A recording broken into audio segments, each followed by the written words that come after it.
Hai pelajar, saya Cikgu Kartik, Guru Pengajian Perniagaan, Pusat Tingkatan 6 SMK Tinggi Setapak, Kuala Lumpur. So, hari ini Cikgu nak sambung bahagian yang keempat dalam pengeluaran, iaitu berkaitan dengan satu lagi bahagian penting dalam perancangan pengeluaran.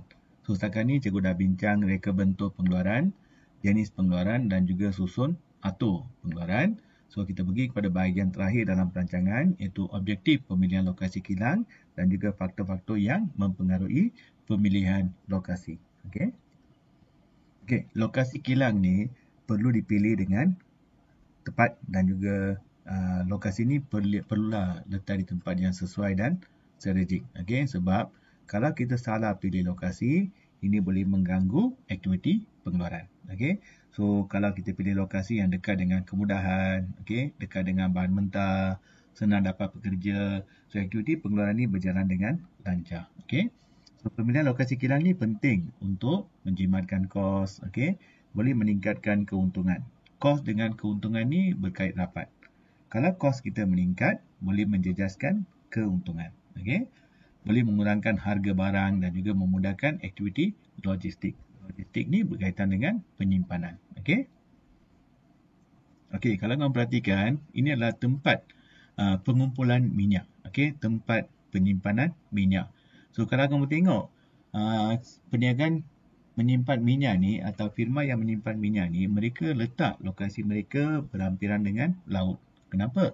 Sebab pemindaan dan juga pengantaran minyak ni boleh berlaku dengan mudah. Okey. Bayangkan kalau pusat pengumpulan minyak ni letak di kawasan pedalaman, jadi kamu kena pindahkan dengan menggunakan lori. Lepas dari lori, kamu kena pindah ke dalam kapal. Ini mengambil masa yang lama dan juga kos penyimpanan akan meningkat. Jadi dengan bina pusat pengumpulan minyak di tepi laut atau di kawasan pelabuhan, pemindahan minyak ni dapat berjalan dengan lancar. Okey, apakah faktor yang mempengaruhi pemilihan lokasi kilang? Ada banyak faktor. Di antaranya adalah berkaitan dengan bekalan tenaga buruh yang tersedia. Okey, adakah tempat yang kita pilih ni ada tenaga buruh yang mahir? Adakah mempunyai tenaga buruh yang ramai? Jadi kalau ada ramai pekerja, buruhnya mahir, ini akan memudahkan aktiviti pengeluaran. Okey, sebagai contoh, sebuah syarikat elektronik memilih untuk bina kilang di Pulau Pinang kerana di sana ada ramai pekerja mahir. Memang Pulau Pinang ni popular dengan industri elektronik. Jadi kalau dibina kilang di situ, senanglah dapat pekerja yang mahir. Okey. Kos pengangkutan, transportation cost. Jadi kalau kita pilih lokasi yang sesuai, ini dapat mengurangkan kos logistik.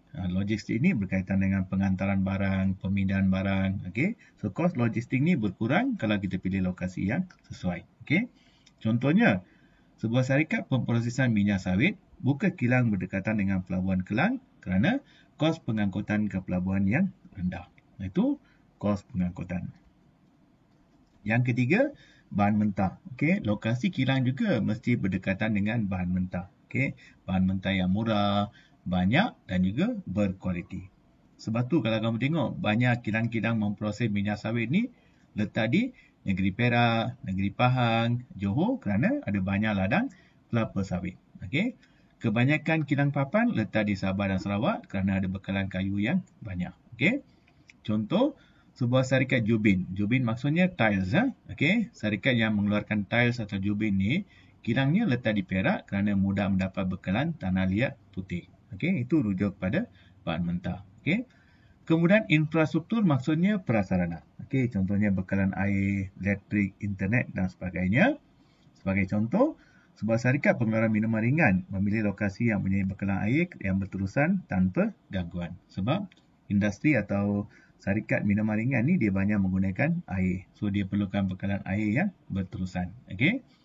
Kebanyakan syarikat call center. Okey, syarikat call center ni atau perniagaan call center letak di Cyberjaya sebab sistem internet yang baik. Okey, so ini berkaitan dengan kemudahan infrastruktur. Okey, peraturan dan kawalan undang-undang. Okey, jadi lokasi yang kita pilih ni mestilah mematuhi peraturan Majlis Tempatan, okey, Dewan Bandaraya Kuala Lumpur, kerajaan dan sebagainya. Okey, contohnya di BKL tidak membenarkan pembinaan kilang, okey, atau industri di kawasan perumahan. Okey. Mesti ada sebab kan? Okey. Jarak lokasi kilang dengan pasaran sasaran. Kita kena pilih lokasi yang berdekatan dengan ramai pelanggan. Okey, bila pelanggan ramai, jadi senanglah kita nak salurkan barang pada pelanggan. Okey. Contohnya sebuah syarikat pengeluaran minuman ringan memilih lokasi kilang di Lembah Kelang kerana pasaran yang besar. Okey. Di samping itu, insentif pelaburan. Insentif maksudnya galakan. Ada kalanya kerajaan bagi pelepasan cukai taraf perintis kalau kita pilih lokasi-lokasi tertentu. Contohnya, kalau kita bina kilang di Sabah Sarawak, di pantai timur Semenanjung Malaysia, pihak yang buka kilang ni akan mendapat pelepasan cukai. Okey, contohnya taraf perintis, di mana kamu tak perlu bayar cukai untuk 5 tahun pertama. Kenapa kerajaan bagi galakan ni? Sebab kerajaan nak kamu buka kilang di kawasan yang kurang maju. Okey, itu faktor yang mempengaruhi pemilihan lokasi kilang. Okey. Contoh soalan. Uraikan 3 faktor pemilihan lokasi sebuah kilang. Antara jawapannya apa? You can say bahan mentah, okay, tenaga buruh tersedia dan juga kemudahan infrastruktur. Okay, so kamu dapat 6 markah ya, 1 fakta, 1 uraian. Okay. Jelaskan 3 alasan kilang papan tidak sesuai dibina di kawasan perumahan. Ini kena guna logik lah. Okay. Kenapa tak boleh bina kilang papan di kawasan perumahan? 1, kemudahan infrastruktur. Jadi kalau kita bina kilang di kawasan perumahan, kita akan merosakkan sistem jalan raya. Sebab sistem jalan raya di kawasan perumahan ni sesuai untuk kenderaan ringan saja. Bayangkan kalau lori yang menggunakan jalan tersebut, jalan tu akan mengalami kerosakan. Okay. Yang kedua, faktor persekitaran. Jadi kalau kita bina kilang di kawasan perumahan ni, kita mungkin menyebabkan pencemaran alam sekitar, pencemaran bunyi dan sebagainya. So, kurang sesuai lah. Yang ketiga, berkaitan dengan peraturan dan undang-undang. Kerajaan memang tidak membenarkan kilang ni dibina di kawasan perumahan. Jadi, kamu dapat 6 markah. Okay? Uraikan bagaimana kos pengangkutan, bahan mentah dan bekalan tenaga buruh yang tersedia mempengaruhi pemilihan lokasi sebuah kilang perabot. Okay?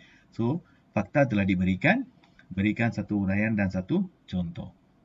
Kos pengangkutan berkaitan dengan kos logistik. Jadi kamu kena pilih lokasi kilang yang berhampiran dengan pusat pengumpulan atau pusat pengantaran. Contohnya pelabuhan. So ini boleh menjimatkan kos pengangkutan. Okey. Bahan mentah, bagi contoh seperti bahan mentah yang banyak, bahan mentah yang sesuai, bahan mentah yang murah. Okey. So ini akan mengurangkan kos pengeluaran. Okey. Bekalan tenaga buruh, apa keyword dia? Tenaga buruh yang mahir. Tenaga buruh yang ramai. So, kita kena pilih lokasi berdekatan dengan tempat yang ada ramai pekerja. Kenapa? Kita boleh dapatkan pekerja dengan kos yang lebih rendah. Okay? Alright. Harap apa yang cikgu sampaikan ni bantu kamu. Jangan lupa subscribe, like dan share. Dan jika ada sebarang persoalan, okay, atau sebarang kemuskilan, bolehlah kamu tulis di bahagian komen. Okay, cikgu akan jawab secepat yang mungkin. So, wish you good luck. Keep trying. All the best.